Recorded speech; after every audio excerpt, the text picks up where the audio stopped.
Hi friends, spontaneous regression of disease एक journal आई थी जिसने कि सारे डॉक्टर्स के बीच में एक तहलका मचा दिया था।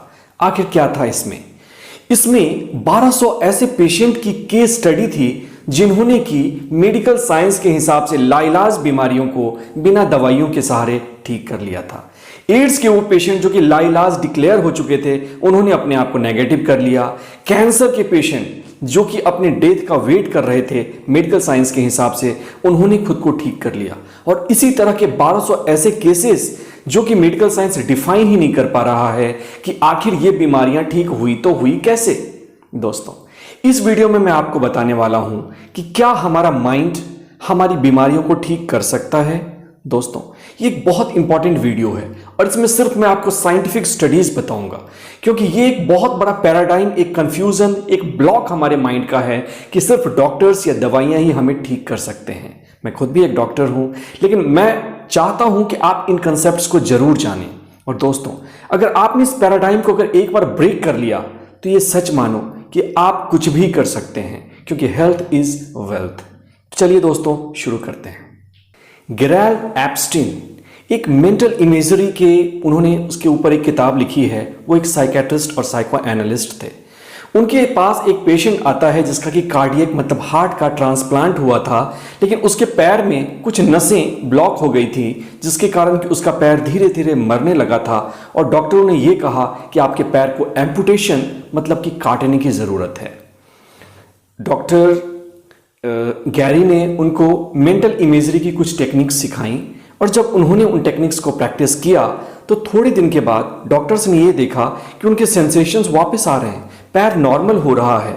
और डॉक्टर ने जब खोल के देखा तो मांसपेशियां वाकई सजीव हो चुकी थीं और खून का दौरा वापस स्टैब्लिश हो चुका था। दोस्तों, उनके डॉक्टर थे डॉक्टर एलन, कार्डियोलॉजिस्ट। एक बार उनका भी पैर का फ्रैक्चर हो जाता है, नेक ऑफ फीमर का, कूल्हे की एक हड्डी है फीमर, उसकी गर्दन मतलब नेक ऑफ फीमर का उनका फ्रैक्चर हो गया। वो भी डॉक्टर गैरी के कांटेक्ट में थे। उन्होंने बोला कि मैं मेंटल इमेजरी ट्राई करना चाहूँगा, मैं मेरे जैसे किसी ऑर्थोपेडिक सर्जन के पास नहीं जाना चाहूँगा, मैं ऑपरेशन से बचना चाहता हूँ। दोस्तों, उन्होंने वही मेंटल इमेजरी टेक्निक ट्राई की और 2 हफ्ते के बाद जब उनके एक्सरे को फिर से देखा गया तो देखा गया कि 2 फ्रैक्चर के बीच में जो गैप था वहाँ पे बोन डिपोजिशन मतलब नई हड्डी का बनना फिर से स्टार्ट हो गया है। उनके ऑर्थोपेडिक सर्जन ने कहा कि ये तो शॉकिंग है, ये तो एक मायरेकल है। और दोस्तों, सिर्फ 2 महीने के बाद वो वाकई अपनी हड्डी को उन्होंने इतना ठीक कर लिया था सिर्फ मेंटल इमेजरी के सहारे कि वो फिर से साइकिलिंग करने लगे और बाइक पे खुद से चलाने लगे।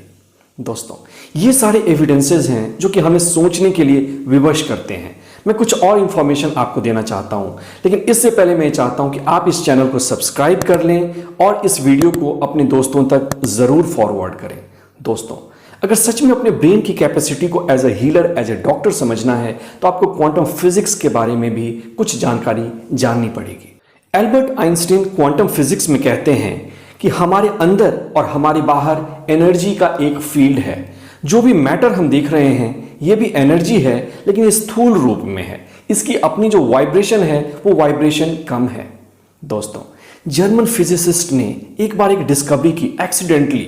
उन्होंने ये देखा कि हमारे शरीर से जब एक कैमरे के सहारे देखा गया तो कुछ एनर्जेटिक रेज निकल रही हैं। इसको उन्होंने बायोफोटोन नाम दिया। और बाद में ये देखा गया कि जो लोग बीमार होते हैं या जिनके अंदर कोई भी बीमारी है उनके अंदर ये बायोफोटोन की जो एनर्जी है वो एनर्जी कम हो गई।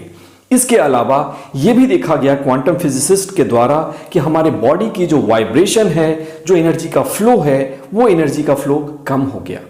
कहने का अर्थ ये कि दवाइयाँ, जब ये रिसर्च किया गया, ये रिसर्च से प्रूवन है कि जब हम दवाइयाँ लेते हैं तो हमारी दवाइयाँ भी इन्हीं वाइब्रेशन को, इन्हीं एनर्जी पैटर्न को ठीक करती हैं। इसलिए दवाइयों को टाइम लगता है। बस फिर क्या था, एनर्जी हीलर्स को लाया गया। पहले तो एनर्जी हीलर्स के हाथ को रिसर्च किया गया कि उनके हाथ में जो एनर्जी निकल रही है वो फेक है या सच में कुछ है। और ये देखा गया कि नॉर्मल लोगों के हाथ की एनर्जी और जो एक्सपर्ट एनर्जी हीलर्स हैं, चाहे रेकी प्रैक्टिशनर हों या कुछ भी, उनके हाथ से जो एनर्जी निकल रही है वो एनर्जी काफ़ी शक्तिशाली है। फिर क्या था, एक एक्सपेरिमेंट किया गया और इस बार एड्स के पेशेंट पे एक्सपेरिमेंट किया गया जो कि टर्मिनल स्टेज में थे, जो कि मरने वाले थे। उन पे 2 ग्रुप बनाए गए। एक ग्रुप को एनर्जी हीलिंग दी गई और दूसरे ग्रुप को कंट्रोल रखा गया, उनको कुछ नहीं दिया गया। जिन ग्रुप को कुछ नहीं दिया गया वो लोग ट्रायल के अंत तक मर गए। इसके अलावा जिन ग्रुप को हीलिंग दी गई उन ग्रुप को ये देखा गया कि ना सिर्फ उनके डिजीज के बढ़ने की जो रेट है, स्पीड है, वो धीमी हो गई है, बल्कि वो अपने आप में बहुत ही बेहतर फील कर रहे हैं। उनके अंदर होप है, उनके अंदर कॉन्फिडेंस धीरे धीरे बढ़ रहा है। दोस्तों, ये सारी एविडेंसेस हमें एक बार फिर से सोचने के लिए विवश करती हैं कि क्या हम सच में केमिकल्स के, मतलब कि मेडिकल दवाइयों के गुलाम हैं? क्या हम सच में कुछ ऐसी तकनीक सीख सकते हैं जिसके सहारे कि हम अपने ब्रेन को फिर से ट्रिगर कर सकते हैं कि वो फिर से वही केमिकल्स हमारी बॉडी के अंदर क्रिएट करे जो कि हमारी बीमारियों को ठीक कर सकती है। इसके अलावा हमारा ब्रेन और हमारी बॉडी एनर्जी का भी सेंटर है, और अगर हम एक बार इस एनर्जी के पैटर्न को कंट्रोल करना सीख गए तो हम अपने बायोफोटोन हो या फिर हमारी जो वाइब्रेशन हो, उन वाइब्रेशन को हम ठीक कर सकते हैं और बीमारियों को ठीक कर सकते हैं। शायद यही 1200 वो patient spontaneous regression of diseases में उन लोगों ने करके दिखाया, और शायद यही तकनीक है जबकि बहुत सारे लोग बिना दवाइयों के ठीक हो जाते हैं। और इतने सारे एग्जाम्पल्स जो मैंने दिए वहाँ पे शायद यही तकनीक काम की होगी। दोस्तों, मैं चाहता हूँ कि हम इस तकनीक को फिर से एक्सप्लोर करें। ये था कि ये सब कैसे होता है। अब अगर आप सच में ये जानना चाहते हैं कि हम इसको कैसे कर सकते हैं, मतलब क्यों, तो मैंने डिफाइन कर दिया। अब अगर आप ये जानना चाहते हैं कि सच में हम एनर्जी पैटर्न को कैसे एक्टिवेट कर सकते हैं, कैसे हम अपने माइंड को एक डॉक्टर बना सकते हैं और अपनी और दूसरों की बीमारियों को ठीक कर सकते हैं, तो मैं चाहता हूं कि आप कमेंट बॉक्स में लिखकर इसका रिक्वेस्ट जरूर डालें। दोस्तों, अगर 100 से ज़्यादा कमेंट आए तो निश्चित मैं इसके ऊपर एक डिटेल्ड रिसर्च साइंटिफिक वीडियो बनाऊंगा जो कि सच में काम करती है। और दोस्तों, मैं आपको यह भी बताना चाहता हूं कि ये वो टेक्निक्स हैं जिनके ऊपर मैं 2-3 महीनों से रिसर्च कर रहा हूं और मुझे भी सिग्निफिकेंट इसके कारण फायदे मिले हैं।